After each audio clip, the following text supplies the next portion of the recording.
Hey everybody, how are you doing? If you're just hopping on the live stream, thank you for joining. I am super excited.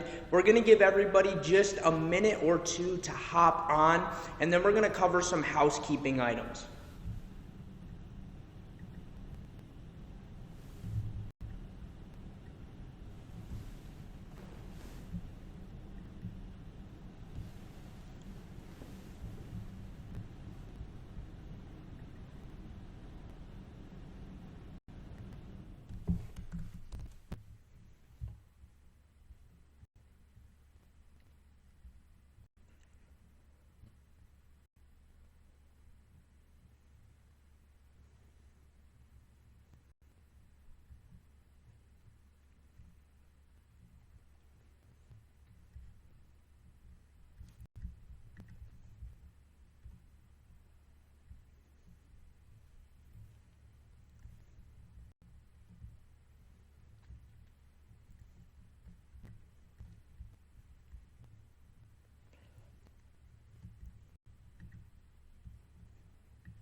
Excellent. How is everybody doing? We have finally got the live stream on. We're going live. Now, what I want you to know is that we are using software for this live stream. So there may be a bit of delay in the actual live to the actual live stream. And I just want to make that clear.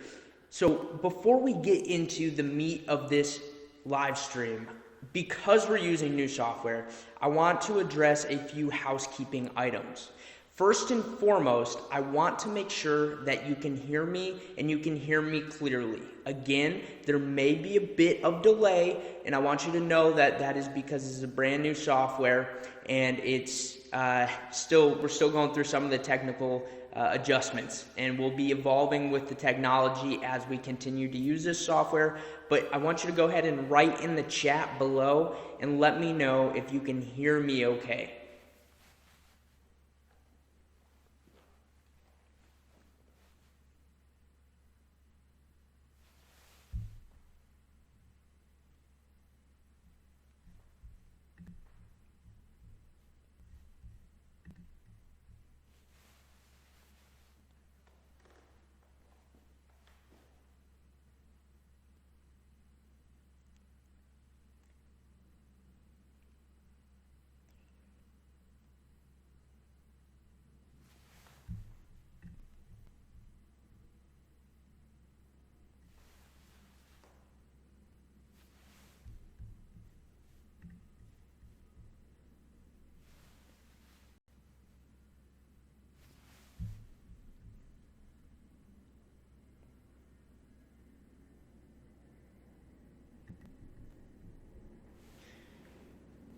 Perfect. So it sounds like all of you can hear me okay. I understand, like I said, that there's going to be some lag between video and audio, and I really apologize for that. But as we're continuing to do more live stream, I'm going to upgrade the technology and use more intuitive live stream technology rather than the current setup I have that's used just for traditional recording.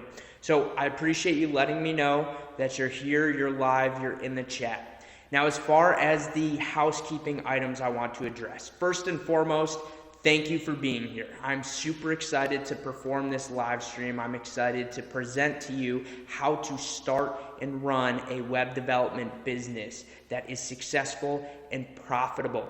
Now, before we dive into it, what I want to make clear is that I will be using the whiteboard a little bit on occasion, okay? So we're gonna be using the whiteboard. I'm gonna use some graphics on screen like I'm currently doing. And at the end of this live stream, I'm going to do a special Q&A for you.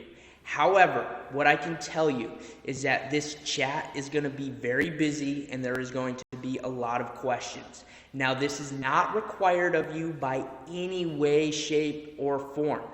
But what I would recommend is if you want to guarantee that your question is answered at the end of this live stream, that you go ahead and use that super chat function by YouTube. Again, you do not have to use this. You are not required to use this. I'm going to do my best to go through all of the questions, but I have allotted a limited time block. So if you do have questions, I strongly encourage you to go ahead and use that super chat, so that way at the end of the live stream, when we're getting ready for the question call, I can just run through and go ahead and grab them, answer those questions. So, with that said, I'd like to, now that we've addressed the audio, addressed the video, got the live stream started, tackled some of those housekeeping challenges, go into today's content.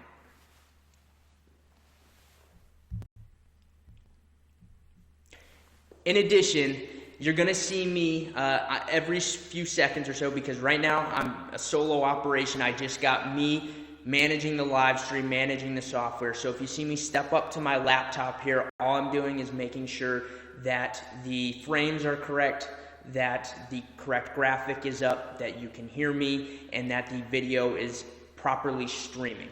And that's what I'm doing when I do that. So I just want to ensure that you can hear me, that you can see me, and now we're going to go ahead and dive into the actual start of our live stream.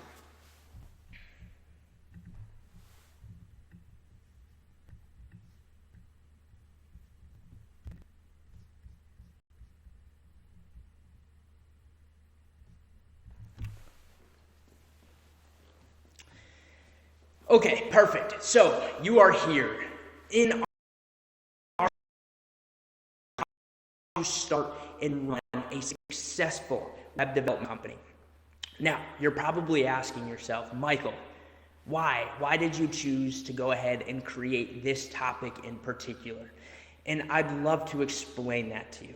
So for those of you that don't know my story, I am a college entrepreneur, as I like to refer to myself as a dorm room entrepreneur. And what I did is I took my web development company from something that I just kind of did on the side as some extra change and extra cash each month, and was kind of like a drifting freelancer without any real route or vision. And I didn't have all my systems and processes in play.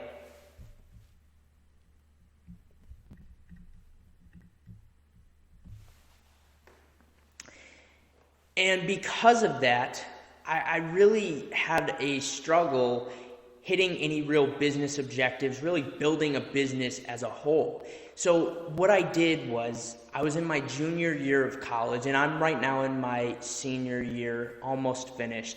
And I went home for winter break over junior year, and I'm lucky to grow up in an entrepreneurial family that supports my lifestyle as an entrepreneur and that really loves to feed advice. And I went home and I said, listen, Mom, Dad, I think I really want to get serious about building my web development business, and I'd really like to build it up to something notable and successful, because I've got this incredible community here, and so many people in this community are looking for help in building their Wix websites. So we sat down, right? We brought out the snacks, pulled out the whiteboard, we got our coffee, and then we started chatting about, okay, if we're going to do this and we're going to do this right, what needs to take place? And first and foremost, we had to establish where I was at in my business. And where I was at is I was generating very inconsistently, a couple $1,000s this month here, $1,000 here, a few $100s, and then it was so all over the map. I didn't really have any consistency, but I was generating a couple $1,000s a month if you average it out over the course of a year, and it'd be closer to probably $1,000 to $2,000 a month. And that was during a time where, number one, I didn't know a lot of things. I didn't know how to price my services. I certainly did not have any systems in place, and I was just struggling to find my way. So when we sat down, we wrote down the obvious problems I was experiencing. And with that, we were able to identify an action plan to go ahead and move forward as I head back into my spring semester of junior year and really amplify my business. And when we did that, we created a strong action plan. In fact, what had happened was I went from not being serious about my business, kind of just drifting along, using that as some extra cash each month, to being a serious business owner and really establishing the core principles, making all of the mistakes for you so that way you don't have to go through them. And I took my business from $0 in 2019 to $210,000 in revenue in 2019 using the systems that I'm going to teach you today. Now, as you can imagine, there's a lot to business, and there's a lot of systems that take place in a business, and they don't just boil down to just one single answer. The funny thing about business is the moment you solve one problem, most times you create another problem for yourself. But hey, that's okay. You want to know why? Because the name of the game in business is problem solving. If you think about it, business as a whole is you solving a problem bigger, better, faster than your competitors for your end consumer. You're providing them a solution, and that solution is something you charge for in the form of a product or a service. So when you put it in terms of that, you're always going to be problem solving in a business, because the moment you start to try to grow and really build a successful business is the moment you start experiencing a whole bunch of different levels, from lead generation to sales to operations to hiring to all of these different aspects, but it's all part of the experience. And what you're going to discover in today's masterclass is a couple of things. You're going to discover lead generation, how you can begin attracting and generating your ideal target leads. Then you're going to learn a dangerous and proven that I used to instantly go from $0 to over $30,000 in revenue in January of 2019. And then after that, we're going to talk about just managing the client experience from a high level point of view and just going through what that looks like and how to go about it so that way you ensure your client has an excellent experience working with your company. And then finally, what good is having a client if that client isn't going to talk about you and talk about your services and refer you business, right? That's the goal. Your goal is to provide such an incredible client experience that your client just wants to send all of their colleagues, friends, family members to you for their website. And we are focusing specifically on a web design and development business because this is what I built and I can speak from experience. However, this applies to truly any business. In fact, if you are in front of that screen right now watching the live stream, what I would like you to do is I would like you to hold up your right hand and we're going to take an oath together. I don't know if you own a web development business or if you own some service-based business. I don't really care what your business is. What I want this oath to say right now is I want you to hold up your right hand and I want you to say, Michael, my business is no different than your business. Now, why did I have you say that? Because at the end of the day, business boils down to the same principles. Yes, your product, your service might be different. Yes, you might take a different approach at one thing as compared to another approach at another thing. But at the end of the day, it boils down to the same thing. You need to find customers. You need to sell customers. You need to provide them an amazing experience.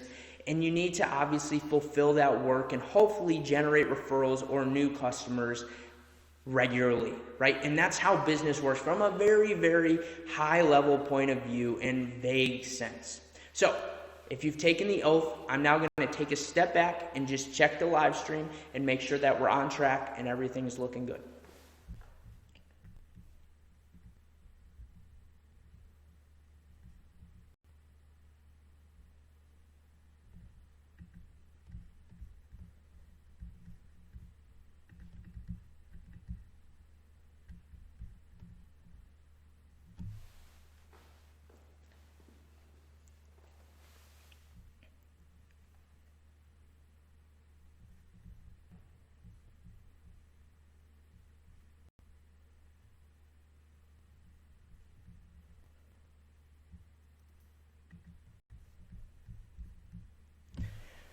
Excellent. So now that I've got you to this point, what I just want to ensure is that we are on track as far as the audio and video goes. Again, guys, I know it's probably going to be a little blurry because there is a delay between the software going to YouTube. Ultimately, what's going to happen is the playback of this live stream is going to be much more crisp and clear as compared to the actual live stream itself. I know that's kind of a pain, but that's kind of how it works currently without super updated and sophisticated technology, which I am working on grabbing. So just go ahead and in that chat box right now, please let me know if you can hear me and you can see me before we actually start diving into our first topic, which is lead generation.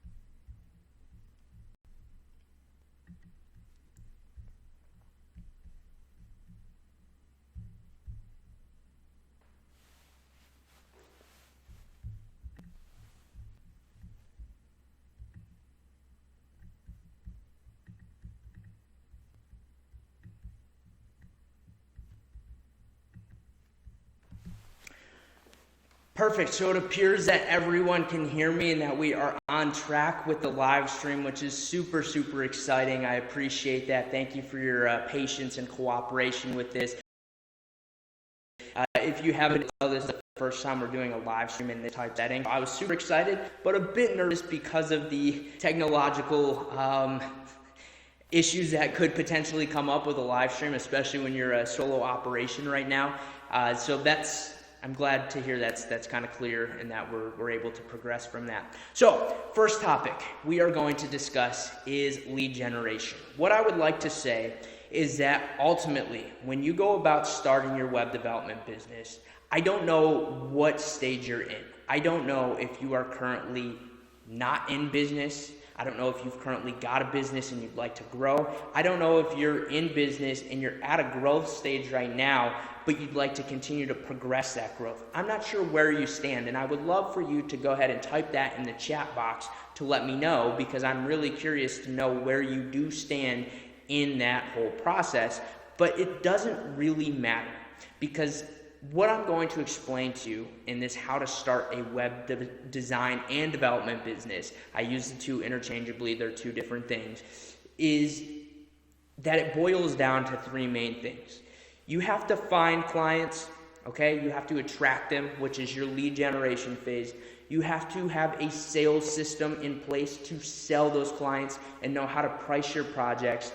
And then you need to create an excellent client experience and manage that client experience and fulfill the work that you agreed to do in a very excellent format and strong communication along the way. And then fourth, again, this one's kind of a toss-up, but you do want to generate referrals from that business as well. And so that is what we are going to talk about in this live stream. And I'd like to start with lead generation. So first and foremost, let's talk about what lead generation is and why it's so important for your business, okay? So for the obvious start, if you don't have leads in your business, and let's define a lead. A lead is someone that has raised their hand and said they're interested in some way, shape, or form. A lead can come in many directions. Maybe they've filled out a contact form on your website. Maybe they've emailed you. Maybe they've called you directly and said that they're intrigued or interested in your services. Now, just because we have a lead doesn't mean we have a client. So a client is different than a lead, but what we have to do is we have to generate enough leads so that way we can take those leads through our sales process and turn those leads into clients. Now, listen, you're never going to close 100% of leads. If you do, please reach out to me after this video because I will be thoroughly impressed. But I've never seen it happen ever in my business, in anybody else's business that I have ever seen. But what you can do is you can improve your processes to ensure that you attract the highest quality leads, so that way you do start selling more projects because you're attracting the right lead rather than just attracting any and every lead. So how lead generation starts is it starts by you setting some goals and setting an image for your company. Okay, and we're not going to dive deep into branding on this video. This video and all of these subjects can have their own massive deep dive sections in of themselves. We're going to take a high level approach from it, and if you'd like to see those high level or deep dive versions of lead generation, of sales systems, of client experience, I would be happy to make them, and in fact I have some plans to start creating them. But what you need to know is you need to set goals for, okay, where's your baseline? How many leads do you currently have coming in? I'm going to go to the whiteboard now.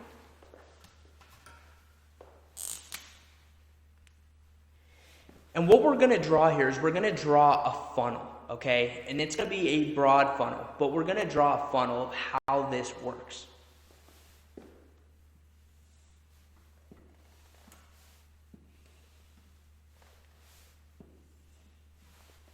So, the lead generation part of your business is considered top of funnel.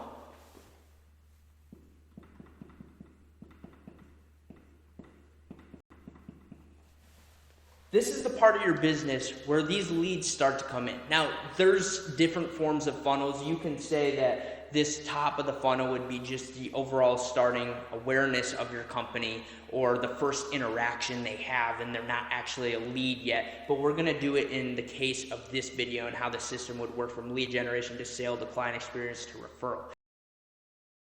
So at the top of your funnel is lead generation.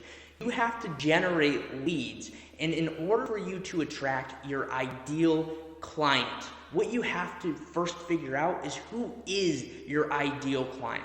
See, what I see too often is I see web design and development companies, especially platforms or companies using Wix, and this isn't no dig, this is just the truth, is that they kind of go for every fish in the sea. They don't actually have a marked ideal client. And technically, you should be getting very specific with this, okay? So when you're figuring out who your ideal target market is, your ideal target client, you should dive deep.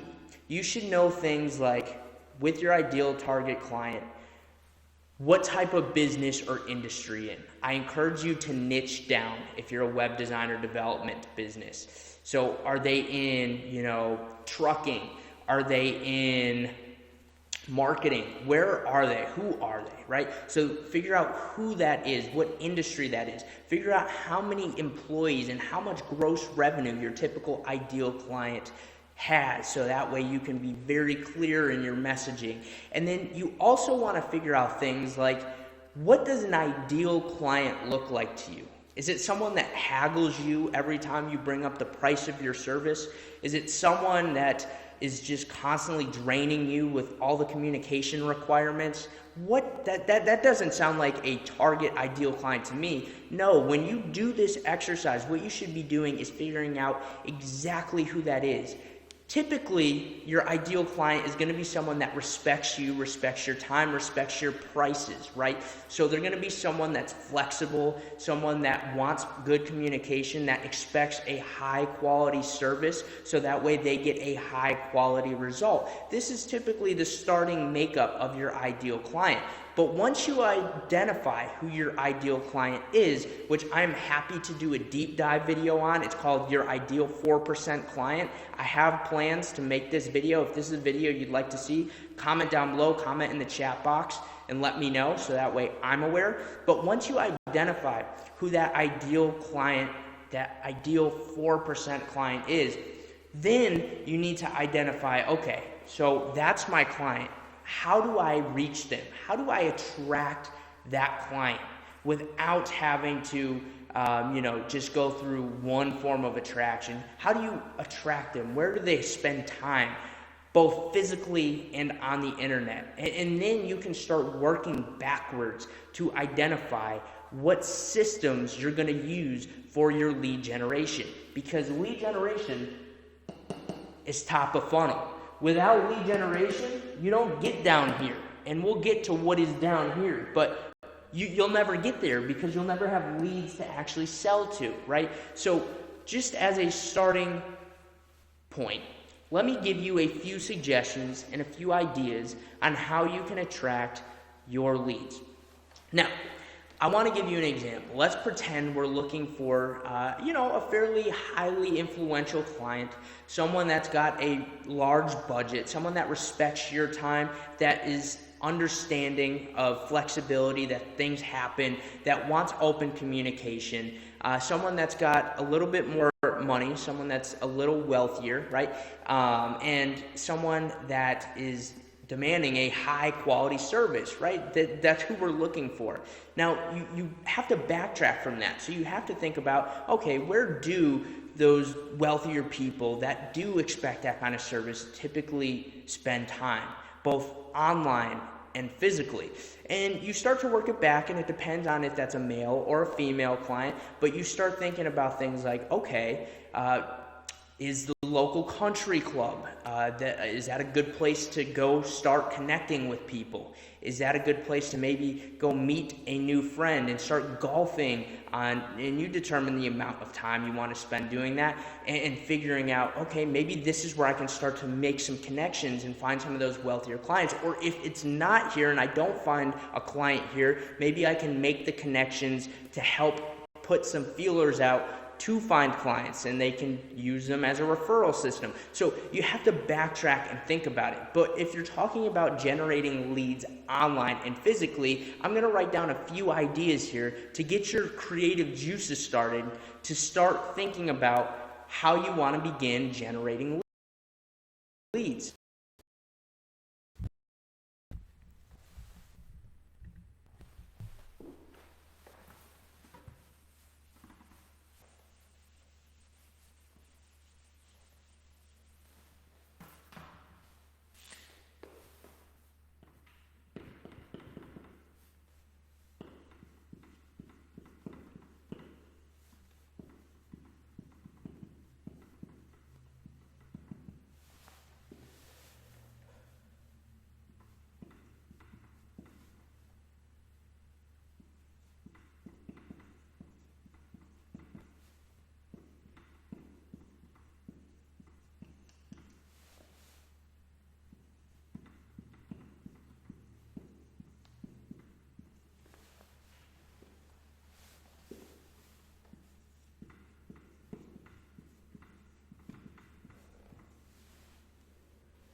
Okay, so I've now written down a few of the ways that you can go about generating leads to start. Now, these are a few ways that have all different entrance strategies and some require much more effort and time to get started and really start generating some traction. Some don't. Some you can plug into right away and begin meeting people. So we're going to start with SEO. Now, I group SEO with Google Organic as well. So in terms of lead generation, what you want to make sure is that you're on Google. If you're a web design and development company, there's absolutely no reason you should not be on Google, right? So what you need to take advantage of is you need to make sure your website is properly optimized for SEO. And ideally, depending on where your clients are and who your ideal target client is, if it's a local type of company, you definitely want to get more local with your keywords in your SEO ranking on Google, because you'll start to rank higher in your local area. You need to make sure you create a Google My Business page as well. And what that Google My Business page does, and I promise you, if you've ever been on Google and you've searched for a restaurant, you've seen this. That's when you type in restaurants near me, and you get all of those Google My Business listings with all of the different restaurants with ratings, hours, phone number, website, all that good stuff. You need to have the same thing for your business, because you may have clients in your area searching for web design or development. And if you are properly optimizing, you'll come up on Google and Google My Business to ensure that you can start generating leads that way. And then what happens is, ideally, they will either call you or hopefully go to your website. And on your website, you should make sure you provide a very clear path to that potential lead of how to actually get in touch with you and submit a project to you. Maybe that's having your phone number at the top of the page. Maybe that's having a contact form. Maybe that's having like a project page where, it's very clear, submit your project. Whatever that may be, you need to make sure you have it, and you need to make sure you make it very clear. And personally, I would recommend having both of those things. I would also recommend having your email on your website, so that way clients very clearly understand how they can contact you. After that, we have YouTube. So the reason I wanted to put YouTube different than social media is because YouTube kind of is a different type of platform. It's kind of like a different breed. So YouTube, you upload video content. Now, there's different forms of marketing and lead generation. I am personally a fan. As you can tell, you're on YouTube right now watching my videos. I generated a large majority, almost 70% of my business for my web development company came from YouTube, and that is a form of inbound marketing. And what inbound marketing is it's when you're creating content. So it's kind of like a content marketing strategy, and people are interacting with your content, whether that's promoted through ads or organically, and through your content marketing efforts, people are reaching out to you and you're generating leads that way. YouTube is an excellent platform for this. How do you use YouTube to generate leads? Simple. Whatever target client you're going for, provide information about web development, about SEO, about what your expertise is in their specific industry. Give value. The more value you provide someone, the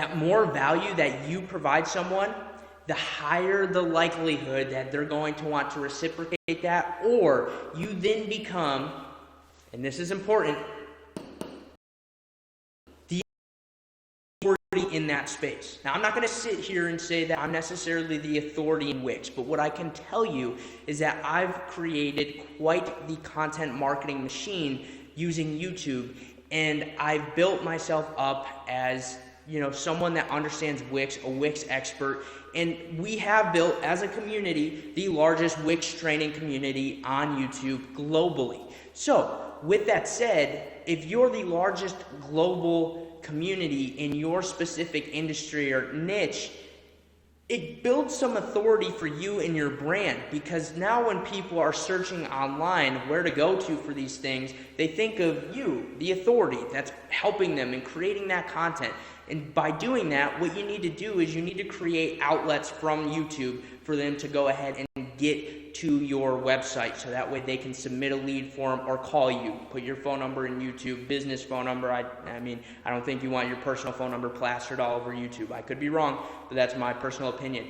But that's what you need to do, and you need to get them from YouTube to your website. See, what you need to make sure is in every video, yes, you want people to subscribe. Little plug, if you want to subscribe, please do so and hit that button right down below right now if you're enjoying this.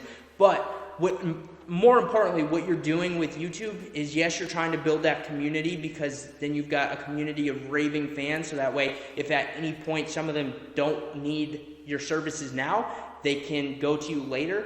But you want to get people off of YouTube into your website. YouTube is kind of like a launch pad. You need to use it to generate that initial interest and awareness, and then get people from that to your website to hopefully become a lead in your business. So that's YouTube. Secondly, social media. Social media is similar to YouTube. The goal with social media is provide value. Just like YouTube, the difference is social media is a little different because there's so many platforms wrapped up in that. There's LinkedIn. If you're working with professionals in any way, shape, or form that own businesses, use LinkedIn as a form of marketing. Post content out there, reach out to people, connect with people, message people. Don't spam people with sales messages. Look to provide value. Always have a value-first mentality in inbound marketing, because the more value you provide somebody, the more likely they are to want to reciprocate in some way, shape, or form, whether it's working with you, promoting your content, sharing you, Whatever that may be, any way though is helpful to you in your business. So social media allows you to become an expert and an authority as well. You have Facebook, you have Instagram, you have LinkedIn, you have Twitter. These are all different forms of social media that you could be utilizing to generate clients from. Now, this doesn't necessarily mean that you're just posting pictures, la-di-da-di-da. No, you need to have a strategy, an actual content marketing strategy behind both of these, all of these really, because SEO, you increase your odds with blog posts, blog content. Again, this side of the equation here is all inbound marketing. It's ways that you can generate content and you put consistent content out and generate leads through the engagement with your content. It's a very, very powerful form of lead generation. I encourage you to use it. The problem is it's one of the most time-intensive forms of lead generation because you have to create content. It takes time for that content to get traction, for it to be shared around, for you to actually start getting those views, getting that interaction, getting that engagement. And I know that can be a long and drawn out process, but if you do it correctly, it will become your leading source of lead generation, just like YouTube is for me. And I promise you, it's an amazing feeling, and you can build some incredible online connections. So think about using these forms. Next, this one is a little bit more immediate, and it's something that you can use in person. Okay, so first and foremost, local networks. I'm not sure where you are, what area you're involved with, but hey, get involved in some of your local networks. Look on like meetup.com. If there's a web designers group that you can connect with, that's always great. If there are different groups that your ideal target client will be at, get involved, go meet with them, just go figure out how you can provide them value. They want to know, and then by doing that, you can start the conversation and start by providing them value so that way they feel like you really are caring and invested in their project, and then start generating clients through that. You've also got conferences. If there's any industry conferences that your target market is going to be at, hop on a plane and get to that conference. I know that's not just easy to do for everybody, but it's an opportunity for you to meet people and generate leads. And now what you need to make sure with when it comes to conferences is that if you do go to conferences, that you get contact information, because a lot of times, not always, but a lot of times you're not going to just sell somebody right off the bat. You're not going to a conference to just sell. You're going to provide value and get to know somebody and then collect their contact information and follow up with them. One of the biggest mistakes I see is that people don't follow up. Follow up is the name of the game. If you don't follow up, the chances of them remembering you from a conference, from a conversation is not likely. So follow up with them, okay? Then we've got workshops. Again, this is local. Do local workshops. Try hosting your own workshops and posting it on meetup.com and your local news outlet, putting it on your website, sending it out to your local Facebook group or community. Host workshops and provide people value. Whether you decide to charge for that or do it for free. But if you're looking to get clients out of it, I find a lot of times doing a free workshop to get more people in, and then having a sell at the end of your workshop is an effective way to do it. But utilize workshops, it's powerful. Then I want to talk about masterminds. Masterminds are incredibly powerful. I was invited a couple months back. A lot of you have already seen this email and heard this story, but I was invited to join a young entrepreneurs brotherhood mastermind. And prior to that mastermind, I was used to investing in myself in small ways, whether that was going to conferences, buying books, buying courses, whatever that was, I used to do. However, I got invited to this, and it was a several $1,000s investment. And I was like, man, I've never really invested in myself this much and put this much money into myself. So what I decided after looking back on it is, I don't know if you feel the same way I do, but especially being at college, I'm kind of like a black sheep in a way. I think differently. I'm an entrepreneur. I'm always hustling. I'm always grinding, but I think differently than most people my age. And you probably think differently than most people in your peer groups.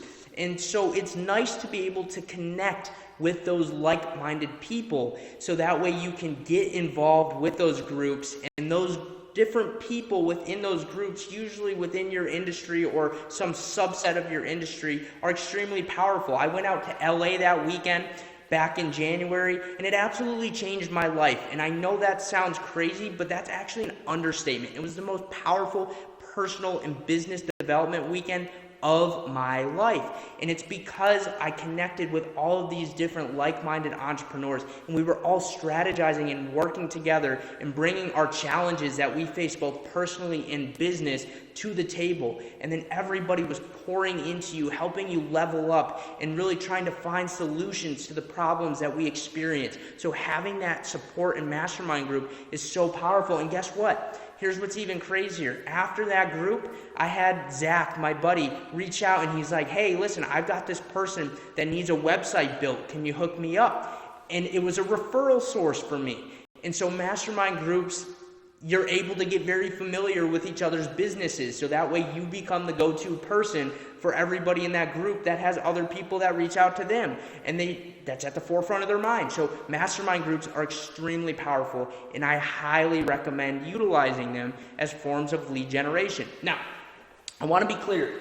These are a few forms of lead generation. I did not dive into every form of lead generation. There are several forms. Referrals is another one, but we're going to touch on that at the end of this video.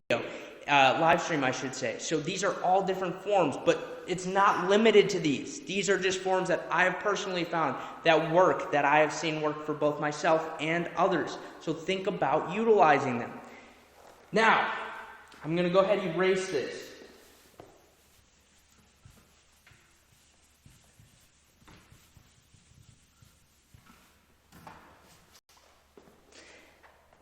After you generate leads, and I'm going to draw our funnel again.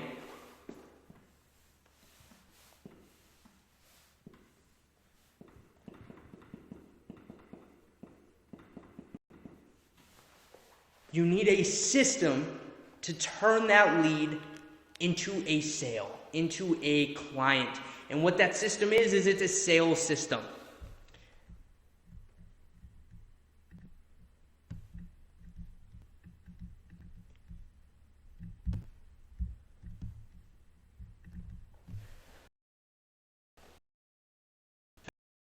We've got a lead. We have to turn it into a sale.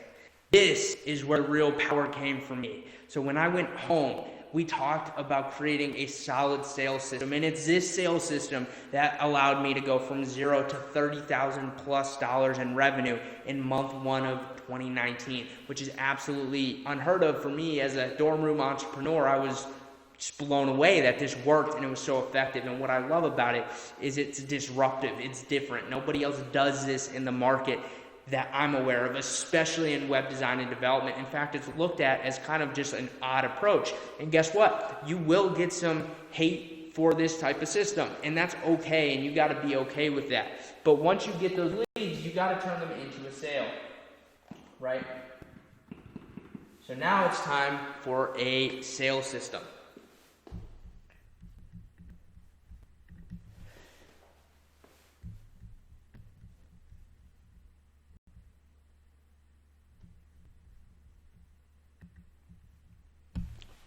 So now we've got our sales system. Now the question is, how do we go ahead and take that lead from a lead and turn it into a sale? Well, first and foremost, please, and I see this happen too often, don't get a lead, learn about their project details through email, and then craft a proposal, and then try to send them a proposal through email and try to sell through email. Stop using email to try to close a sale. It's not effective. What you need to do, and if you're uncomfortable with this, I'm sorry, you're going to have to learn how to do this effectively if you really want to communicate your value to someone, is you need to pick up the phone and call somebody. Now, here's my recommendation. When a lead comes in, you need to have a system for what happens next. So people would come through a contact form on my website, and then either myself or an assistant would follow up with that lead and try to book them into an initial Wix project consultation is what I called it, okay? And so what that Wix project consultation was, is there's an opportunity for me to learn about the client, learn about their project, and then sell into the next step. So what is the big magic thing that set my sales system apart? It was a two-step sales system. Now, I want you to know that access to the content that I'm about to tell you is absolutely insane, and it will absolutely change your business, not a doubt in my mind, like literally not a doubt in my mind. And I'm going to dive into it just a little bit, but it was a two-step sales system. So what we would do is we would book them into an initial conversation, consultation, if you will. Now, if you're looking for tools out there for this, I love Calendly. And Calendly is an online calendar booking system. So you can send someone a link to your Calendly page, and then they can book an initial consultation with you based off of the availability on your calendar. And what I really like about this is it allows you to set that availability. So if you want to instantly increase your value right off the bat, even if you have 24 hours available in the day to talk to people, don't open up 24 hours of slots on your calendar.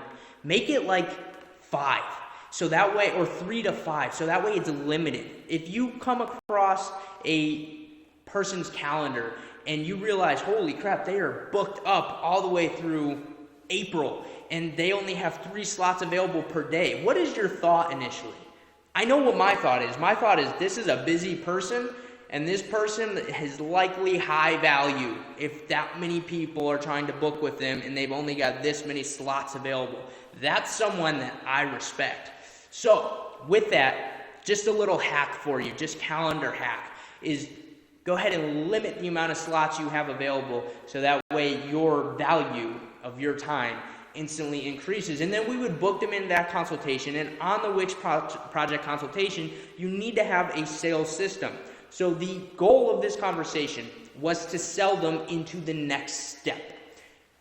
But it was also to gain some initial clarity on the project to determine if we were the right fit. See, what goes wrong a lot of times in sales is the person selling gets too caught up in selling, and they just try to sell. And what sales really is it's an exchange in value. You need to care as deeply about your client's project as your client cares about their project, so that way you can communicate that value and it's a mutually beneficial value. Another thing that I realized is that the person selling typically talks all the time. This is a mistake. If you're in a sales call, stop talking, start listening. I'm going to write that down.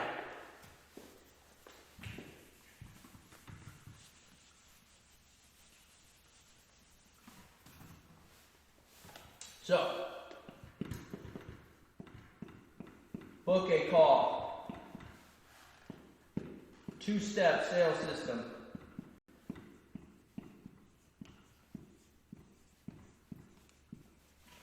So you've got a book a call, 2-step sales system. Initial consultation.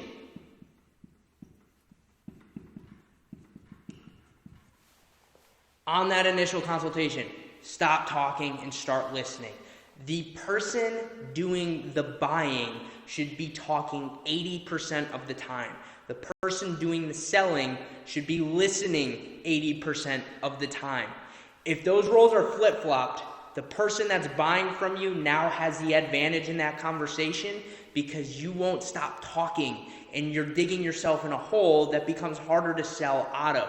By flipping it and just taking the time to listen to someone's project, what you're able to do is you're then able to get an understanding of what their project looks like and if you're even a good fit for each other in the first place. What this initial project consultation should do is it should do 2 things. It should, step 1, determine if this project that they have come to you with is a good fit for you and your company at that time. If it is a massive, huge project, but it's looking like it's going to be a lot of money and they're going to have a big budget, I know it's so easy to want to go for that project. But if you don't have the infrastructure, the team in place to take a project like that, you're going to end up putting your web development business out of business in a lot of cases. And I'll tell you why. It's because cash flow. All of your resources and time now go into one single project. you're going to have to hire on like crazy, and you're then going to run into cash flow problems, and you can't take on any more clients because you're focused on one. That becomes a problem. So what you need to do is you need to use this consultation to determine if you're a good fit for each other. And that comes in many forms. Does the project align with what you do as a company? Is the client one of those 4% ideal target clients that you're looking for? Are they going to be a problematic hassle client? You need to figure that out, because if they're going to be a problematic and hassle client, I don't care if they have the biggest budget in the world, it's not worth it. You're going to end up being frustrated, stressed, and ultimately unsatisfied with that client, because you're just going to have a whole hassle on your hands all the time. I know, because I've been there, okay? I've been there. I speak from experience on this, right? People will come in with a super high budget, and it's exciting, it's tempting, but if you know on that first call with them that you two just aren't clicking, just drop the project. Kindly say, hey, listen, I really appreciate having this conversation today, but after looking at and listening to the scope of your project, I just don't think that this project is the right fit for our company. And I really, really do wish you the best of luck. And if you need any resources or referrals out to different companies, please let me know. But for our company, this just is not going to be the right fit. And by doing that, number one, you are now in such an advantageous, powerful position, because you have now had the ability to say no to a project, which I know sounds terrifying to some of you, but I promise you, the more you start saying no to projects and saying yes to the right ones, the moment you're going to become a whole lot happier and satisfied. So that's part one of the initial consultation. Figure out if they're the right fit. Part two of that consultation is a sales call. So you are selling them into the next step in your process. For me, it was a blueprint. I took people from this initial project consultation and I sold them into a blueprint process. That blueprint process, I learned about their project. We scheduled a discovery call and sat down with myself and a developer on my team, and we actually dove into the project details to get a deep technical dive on the technical scope. And we also presented a blueprint in a separate call, and on that blueprint is where we actually went ahead and built a whole plan based off of their project, and in the blueprint included what the total timeline and what the total project investment was going to look like. And what we did is we used this initial project consultation to sell into that blueprint process, and we charged a fee to go through that blueprint process. And what I would get all the time is, are you crazy? You're charging me to actually just quote my project? Or are you crazy? Why are you charging me this to go through the process? And ultimately, it's so effective. Why? Because what they need to understand, what you need to understand, is the reason you're charging them is, number one, you're actually providing them a tangible asset. In my case, I was providing them a blueprint, a tangible asset at the end. So really, they were buying a product from me, just an initial smaller fee product that led into their project. But you need to value your time, okay? And your time is worth something. And going through a discovery and quoting process should not just be like, done. It's not that easy. You really got to dive into the numbers and say, okay, what is exactly entailed in this project? How much time is going to be involved? And what does that look like to me on a cost internally? So that way you can determine how much time is going to be required for you to actually take on the project, and also what you need to be charging for this project, okay? So by doing that, you sell them into this initial process, the two-step process, and you get them to make a small commitment. And now what the key is they had three options when they got into that process. On that initial project consultation, I would present the blueprint process, and then the end of it would go something like this. One of three things will happen in this blueprint process. So you tell them what the cost is for the blueprint process, and you say one of three things will happen for the blueprint process. And again, this is what I use. You don't necessarily have to use the blueprint process, but I highly recommend the two-step close. And so it would be, one, you go through this process, you like the blueprint, but maybe you determine we're just not the right team. And if that's the case, perfect. You can take this blueprint and go to another team and present it to them, and they've already got it all lined out. 2, you'll love working with us as a team. You decided that you loved this blueprint and you're ready to move forward, in which case on our blueprint review call, if you decide you'd like to proceed with us, we'll go ahead and we'll apply the blueprint cost to your total project. Or lastly, if you get to the end of this blueprint process and you felt like it was an absolute waste of your time and you got zero value from it whatsoever, I'll go ahead and I'll refund your money for this blueprint process as a whole, no questions asked, no hassle. That is extremely effective. And by doing that, we were able to go from $0 to $30,000 in revenue in month 1 of 2019 because we used the blueprint, and then it got them making a small investment into our process and actually going through the blueprint, receiving a tangible blueprint, and then they felt more invested in us as a team, and then they wanted to proceed when we presented them the big sales call, if you will, with the total project investment and the total project timeline. And that is a powerful, powerful system. And that's why I recommend the 2-step sales system. That's what changed my business altogether. And for any business that I use from now on, or do or participate in or consult or invest in, I am going to try to find a way to implement the 2-step sales system. Now, I can get a lot deeper, and there is so many aspects of sales, but I wanted to at least touch on the initial part of it in this video. So now we've got lead generation, we've got our sales system. Now it's time to architect our ideal client experience. So I'm going to flip back to the chat, make sure everything's going good, and then we're going to do our ideal client experience.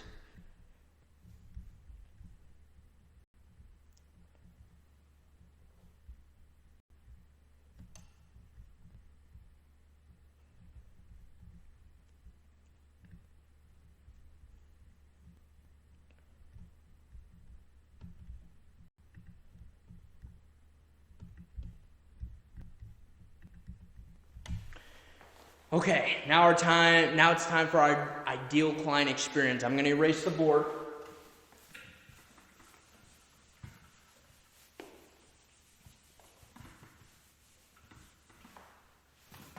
Oh yeah, I meant to tell you, hey, if you guys want to join a mastermind group, go to the link down in the description below in this video and join our new Creative Alliance. Only $7. Listen, this is absolutely absurd. To give you some perspective, I invested several $1,000s in one mastermind weekend and ongoing mastermind bi-weekly accountability calls. I am offering you the opportunity to join our new Creative Alliance, which is a group of like-minded creative entrepreneurs, freelancers, and agency owners. And we're going to meet on a weekly basis, discuss business challenges, and pour into each other, provide solutions. It gives you an opportunity to get connected. In this digital world, as an entrepreneur, it can be lonely at times. I know, for sure it can. And it's good to get connected and meet with peers, and then also accountability. We're going to be on each other about our goals so that way we can keep reaching the next level. If that's something you'd like to join, I'm offering it for only $7 a month, a 3-month trial. You can come in the group for $7 a month. $7 a month, that's it. If that's something you want to try and experiment, I promise you it will change your business and you will see growth in your business. That's not even I promise you that. If you take the action from each of our calls and you actually put it into play, you will see growth in your business. In fact, I will go ahead, I'm going to put that link in our chat here.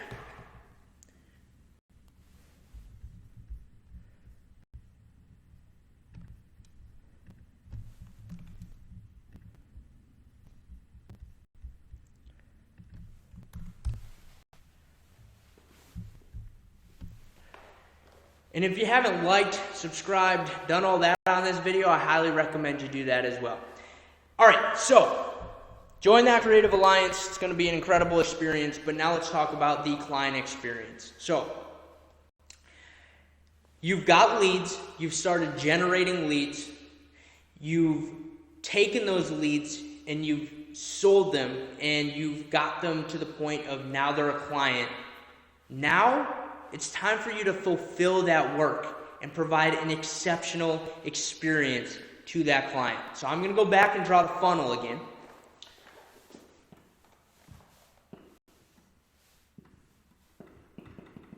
got lead gen, we got sales, and now we got client experience. And we're almost at our fourth and final point on the pyramid here. So, client experience. Now it's time to actually fulfill the work that your clients are looking for, okay? This is so important, and this can be 25, 30 different episodes in of itself, so we're going to do a high-level view. Ultimately, what you need to know is you need to have systems in place. Systems run your business. Simple as that. If you don't have a system for generating leads, if you don't have a system for generating sales, if you don't have a system for fulfilling client work and providing an exceptional client experience, you are going to find that your business goes down the tubes really, really fast.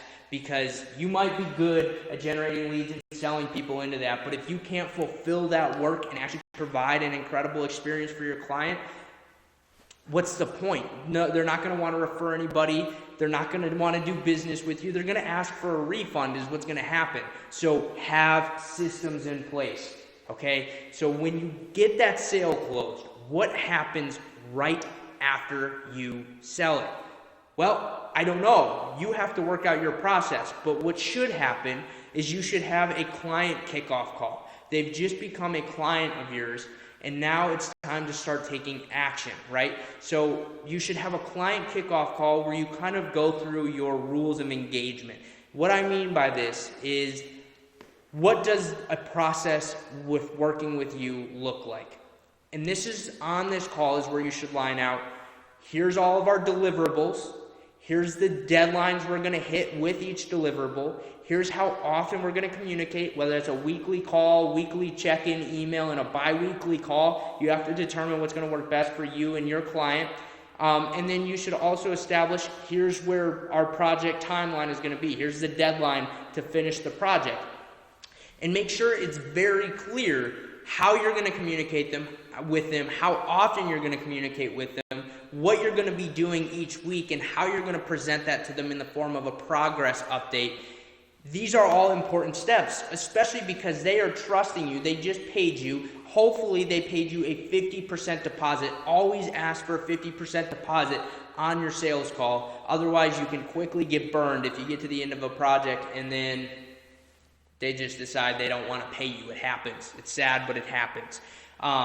And so try to get a 50% deposit. So they just put a deposit down, and now they're trusting you to do exactly how they want it, right? So you need to make sure you take them to that ideal client experience. What I can recommend from being there and doing this is I recommend that on that client kickoff call, you establish all of these rules of engagement. But I recommend at least a weekly check-in, whether that's the form of a phone call, or an email. Present the work that you've completed on that phone call if the work is due by that particular deadline. Maybe you work in 2-week sprints, and every 2 weeks you're going to present them a new part of the website, but always keep them updated with progress. Let them see how it's coming along. Let them know where you're at and that the deadlines and deliverables are being hit. Excuse me.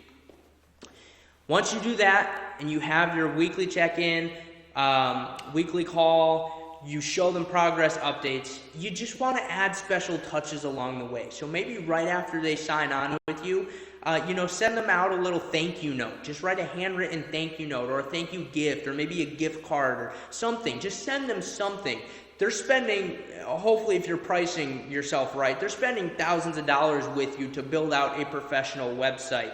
Go over and above and exceed their expectations and provide them a great experience. Send them that little gift card. What is $25, $50, or even $100? Well, you got to work through all your costs. But what is a $50 gift card and a handwritten thank you note really in the scheme of several $1,000 project? It's not much, and it's going over and above. And yes, does that cut into your project margin, your profit margin? It sure does. But if that means that you're providing your client an excellent experience and you are giving them all the more reason to refer you as a company because they've had such a great experience, I would choose that time and time again.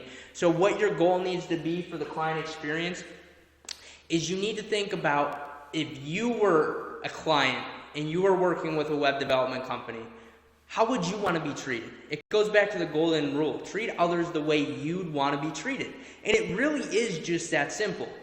Likely, if you just sat and thought about that for a second, you would want to make sure you're communicated with. You would want to make sure that you were involved in some way of making sure that updates were being met, that your deliverables were being met, that you can see progress updates. You would want those special touches, receiving a thank you note, receiving a gift card. You would want all of these different touches along the way because that just provides a great experience. And you just feel welcomed and you feel like your project really matters to this person. So put yourself in the shoes of your client, and when you do that and you write out exactly, and I would recommend you write this out exactly how you would want an experience to go if you were working with a web development company, craft that exact experience for your client and let them feel the love. Let them know that you care and that you're there for them. Okay? That's my recommendations for crafting a client experience. Again, we can touch on so many different aspects. The operations, the software, the systems that go into actually fulfilling the work, delivering the work, all that type of stuff. There's a lot, and it's very involved, and I'm happy to do little sub-videos on each of these topics. Just let me know in the comments, let me know in the chat, and I'm going to work to create them. But that's the important part. Lastly, we're going to talk about referrals. And then after we talk about referrals here, we are going to do a live Q&A for about 10-15 minutes, and I'm going to address some of the questions you have. So, referrals.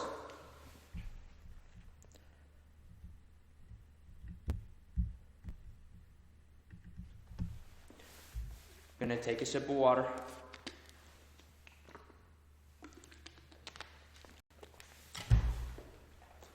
The last part of this pyramid is referrals. Why are referrals so important? Why do I even want to highlight them? Because referrals are sometimes some of the greatest forms of clients. Typically, it comes from someone that has previously worked with you in the past. And for them to actually refer someone to you means that they felt so deeply loved and felt that you did such an exceptional job on their project that they would go out of their way to refer someone they like, trust, or care about to you. That's an ultimate sign of respect and trust that you're doing the right thing. The question is, how do you get more referrals, right? How do you actually go about generating more referrals? Now, from a high-level view, there's a couple things you want to make sure of to even get the referral process thought in your mind. Number one, you need to provide an incredible client experience. If you don't provide an incredible client experience, they have absolutely no incentive to refer anybody they know to you. Why? Because they don't want someone they know to go to you and have a very crappy experience, and then it reflects bad on them. However, on the flip side of that, if you provide an incredible experience and someone they know needs to build a website, they're going to absolutely want to refer them to you because you provided such an amazing experience for them. So number one, provide an incredible experience. Number two, make it easy for people to refer other people to you. Make it known, make it easy. What do I mean by this? Well, so often businesses don't ask for referrals. And one of the easiest ways to actually get referrals is to simply ask for them, right? Now, there are some very key times to ask for referrals. And I'm going to put the graphic up on the screen right now. These are peak moments to ask for referrals, okay? There are three key peak moments. Number one, towards the end of a sales call, okay? Why is this one of the peak moments? Well, at the end of a sales call, typically if you've done a sales call correctly, this person should be excited to dive into a project with you. What you want to make sure is that these peak referral moments are high moments in your client's experience with you, in your engagements. And at the end of the sales call, they're excited to sign on. They're ready to get started, so they're amped up. It's high energy. It's excitement. Now, what you need to do is you need to absolutely avoid using yes/no questions. What do I mean by that? So if you're at the end of a sales call and you're ready to go in and ask for referrals, don't say, Do you know anybody that can benefit from my service? No, no, no, no. That's so cheesy. Don't ask that. Instead, reframe the question. Who do you know that is also in your shoes and that would love to utilize this experience just like you're about to do? Now, that's one form of the way you can frame that question, but reframe your question and ask questions that require them to provide you an answer, not yes, no. By saying, do you want to, they can just say, no, I don't want to, or no, I don't know anybody. But by saying, who do you know, you are now getting them to think about, oh, who do I know? Who else is in my shoes? Who's a colleague of mine that can utilize the service just like I'm utilizing? And then they start thinking, and then you get them to, you just simply ask, and either they'll have an answer for you, and they'll be able to provide you a few names, few contact details. But if they don't have it in that moment, don't worry. What you need to be able to do is you need to be able to follow up with them. But there's some more peak moments to ask for referrals. So another one is right after they sign on. So towards the end of a sales call, they're excited, right? But right after they sign on, maybe in your client kickoff call, this is another great time to ask for a referral. Why? High energy, high excitement. They're ready to go into the project and see you start performing this work, right? So asking for a referral there. And then lastly, the third key peak moment is right after a big win, right? Right after a big win. This is high excitement. So it could be either these two moments. These would be considered two big wins. Maybe you just finished the project and they are absolutely ecstatic and you are doing a client launch call where you kind of launch the project with them. Maybe you just hit a key deadline and it's a super excited or super tough feature that they were really excited about that you got done for them. That's a big win. So these are all moments you can go in and ask for that referral. But the question or the key is you got to make it easy for them and don't ask yes, no questions. Ask who do you know? And the following part of that is after you ask, if they don't have anybody right then and there that they can think of, follow up with them. Say, okay, that's perfectly fine. If you can't think of anybody right now, not a problem. When can I follow up with you and go through some potential names that you may have that can also benefit from this? And by just simply doing that, you're respecting their time, they're respecting your time, and you're not forcing it upon them. You're just asking, hey, when can I follow up about this? And then actually go ahead and make sure you follow up. Don't just ask it and not follow up. Make sure to follow up with them so that way they can actually provide you those names. And then what happens is you go through our pyramid, and these referrals now become because the people are referring new leads into your business. And then you go through and you follow this system just like that. So we just absolute bunch of information in this live stream. And I mean a lot. You may have comprehended all of it, you may not have, and we did information overload for sure. But if you boil it down, these are the basic aspects of starting and running your web design and development business. Making sure you have lead generation, so you have people that can actually come through your door, and then having a sales system in place so you can take that lead, learn about it, provide an exchange in value, and sell them into being a client of yours. And then after you sell them into being a client of yours, making sure that you architect an excellent client experience. You put yourself in the client's shoes and think to yourself, what would my client want in terms of an experience? What would I want in terms of an experience if I was a client? And then lastly, referrals. Referrals can be such a powerful, the most powerful source of business if done and architected correctly.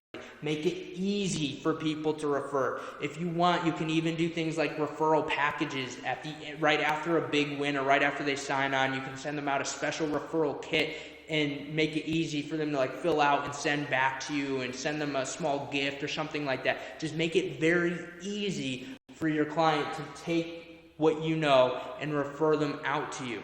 Okay? Take who they know and refer them out to you. These are all ways you can go about growing your web design and development business and starting it out and running it properly.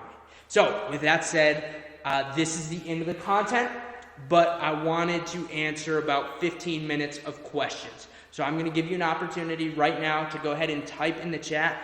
Again, if you want, use that super chat function because I have 15 minutes. So I'm just going to take the questions that come first and foremost, and whatever I can get through in 15 minutes, I'll answer. That's why I recommend the super chat if you want to check it out.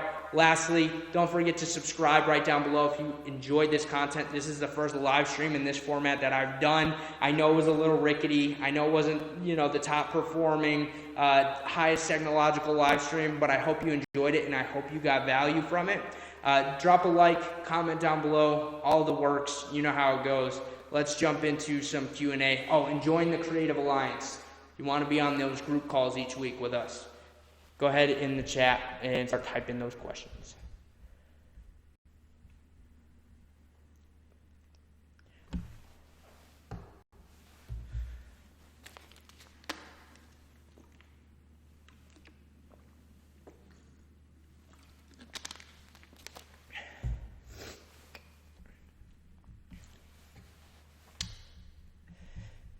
All right, we've got a question.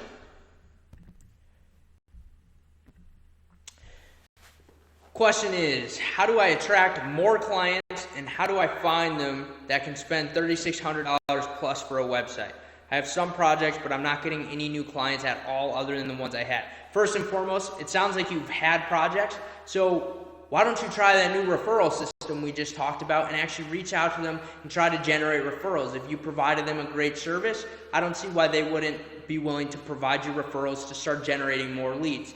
In addition to that, make sure you go back and follow some of the lead generation tactics we just worked through. Try to get involved locally, get involved in mastermind groups, the Creative Alliance, get involved in local masterminds, go to conferences, do those things, and make sure you clearly identify who that target client is. And if someone's not willing to pay the price that you have put out, then don't do that project. You value your project and your price at a certain level, and that's where it should be. And if someone doesn't respect that, then the project's not right for them. Now, there's very strong tactics of going about this. A lot of times people are actually willing to spend more on having a quality project done than they originally start with.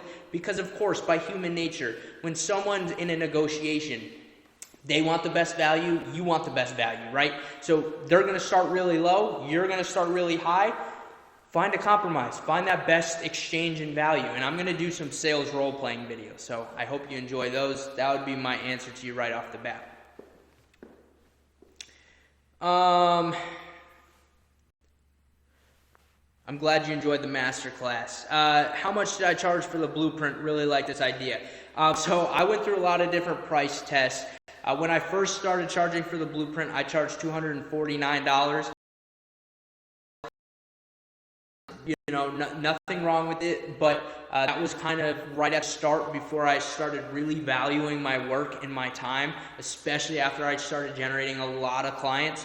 So what I found is that $249 price was almost too easy to get into the blueprint process. I wanted to make it more expensive. So at one point I raised it up to $995 for the blueprint process. So that way it would bring in a higher quality lead, because someone that was serious about starting their project and had the budget in place to execute their project was going to spend that number in order to actually start moving forward on their project. The people that weren't, either didn't have the budget, which is not a problem. There's other people that they can go to in this industry. I value my time, I value my work very highly, and you should too. Not a question, but I could use a training on proofing, setting up packages, how to do maintenance plans. Yes. All of those things are super, super important. As far as the packages go, if you want to choose the packages route, that's fine. It is not necessarily tougher, but it is a little bit more difficult to do a two-step sales process if you're doing packages. Usually following one standard system and then doing a value-based pricing model, which I'm going to make a video for that, is one of the best bets. Okay, we've got about 10 minutes left. I don't see any more questions in the chat. I'd love to answer any more if anybody's got them. I'm here for you. Utilize me as a resource. I'll give you another opportunity to go ahead and write in the chat. If I don't get anything in the next 2 minutes, we'll go ahead and we'll close up our masterclass.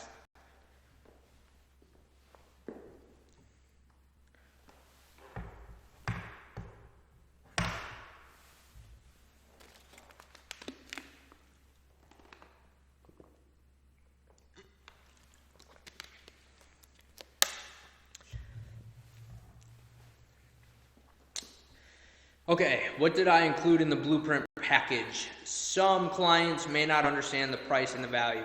Blueprint package was very simple. I offered a discovery call, which was a technical deep dive with both myself and the developer on my team, and we really got to know the client, their project, dove into the technical scope, really laid out what the project would look like, and then the blueprint itself. On the blueprint, we did project overview, scope, objectives, timelines, deadlines, some wireframes, stuff like that, and then we outlined what the total project investment and total timeline would be. That's what they got. That's what was involved, but all of our time in creating that was also involved. So we value that highly. And ultimately, if they didn't want to go through that process, they didn't become a client of ours. It was that simple. They either went through our blueprint process or they didn't become a client of ours. That was our system, and you need to make sure you stick to your system. And you need to also understand that there will be many people that do not understand that process. But it is effective, it will attract the right people, and you have to learn how to sell it properly. There's a whole sales psychology and system involved with actually going about that. I'd be happy to do another video on that in particular.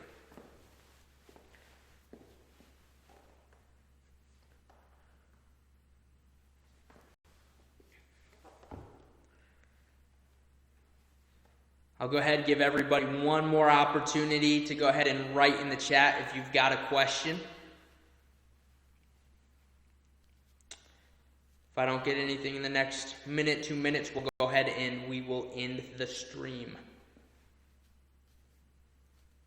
I really hope this masterclass has been value filled. I know that there's been a lot of content thrown at you. I know that it's been fast paced for sure, but I hope it's been helpful. Now, to conclude the masterclass here, for the people that are still on, I would kindly ask, on a scale from 1 to 10, how did this masterclass live stream go? You can be honest as far as please be honest as far as like the actual technical live stream itself, you know, the audio, the video. I need to know so that way ongoing I can adjust equipment, adjust software, stuff like that, because my plan is to start doing more of these.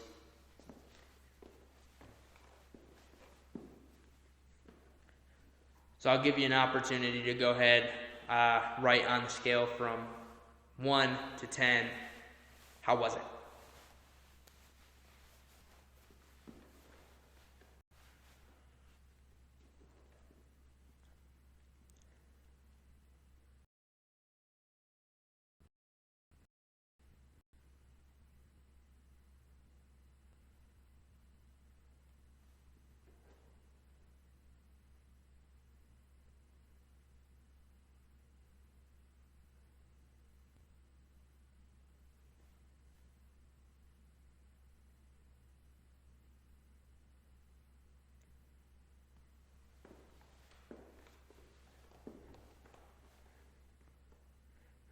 Masterclass was a 10. Don't care about the quality. The information is what's important.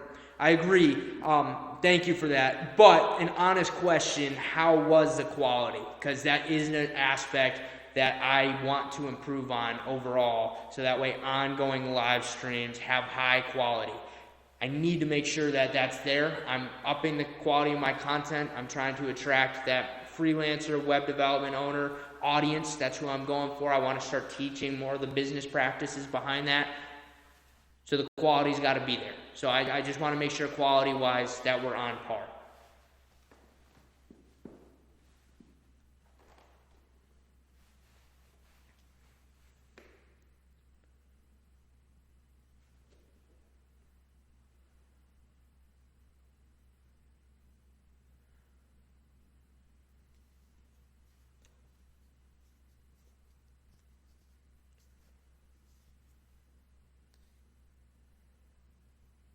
Awesome. Okay, your feedback is extremely valued. Thank you for being a participant. Thank you for being on this live stream. Thank you for the patience with the technology. And I really, really appreciate all of you that stayed on, attended the live stream, took value from it.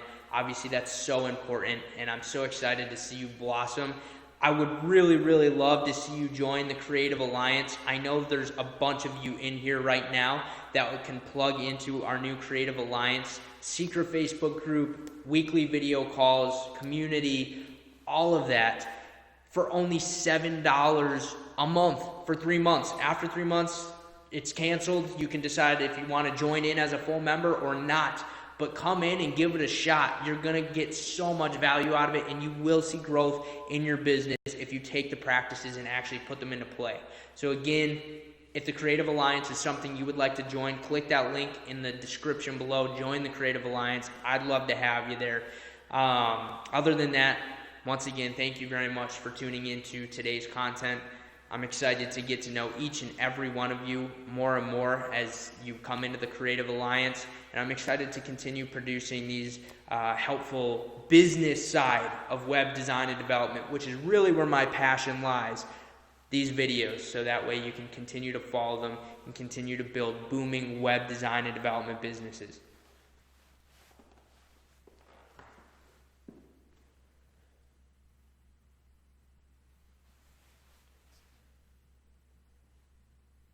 And with that said, I'm going to go ahead and end the live stream.